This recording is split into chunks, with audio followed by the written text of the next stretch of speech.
اے ایمان والو جو کچھ زمین میں ہے حلال پاکیزہ چیزیں ان کو کھاؤ۔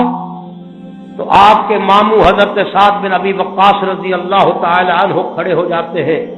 کہتے ہیں اللہ کے رسول میرے لیے دعا کریں کہ اللہ تعالیٰ مجھے مستجاب الدعوات کر، میں جو دعا کروں میری دعا قبول ہو جائے۔ نبی کریم صلی اللہ علیہ وسلم فرماتے ہیں اے سعد اپنے کھانے کو حرام سے پاک کر لو، حلال کھانے کی عادت بنا لو، حلال لقمہ اپنے حلق سے نیچے اترنے دو تو اللہ تبارک و تعالیٰ تمہاری دعائیں قبول کرتے ہیں۔ اور ساتھ ہی آپ قسم کھا کے کہتے ہیں، بات تو میں یہ بتانا چاہتا ہوں، آپ کہتے ہیں اے ساتھ والذی نفس محمد بیدہ،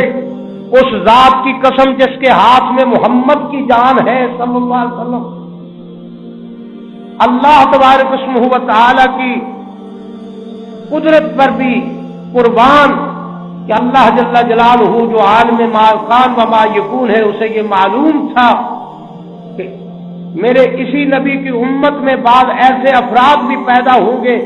جو آپ کو متصرف الامور جانتے ہوئے، آپ کو مختار کل جانتے ہوئے آپ سے استغاثہ اور فریاد کریں گے۔ آپ کی زبان اقدس سے جو الفاظ نکلوائے وہ یہ تھے کہ لوگوں میرا کسی اور چیز پر تصرف تو بڑی بات ہے، میرا تو اپنی جان پر بھی تصرف نہیں، یہ بھی کسی دوسرے کے قبضے میں ہے۔ والذی نفس محمد بیدہ، فرمایا اے ساتھ اور اے میرے ساتھیوں، کوئی آدمی اپنے پیٹ میں ایک حرام کا لقمہ داخل کرتا ہے، اس لقمے کی نحوست کی وجہ سے اللہ تبارک و تعالی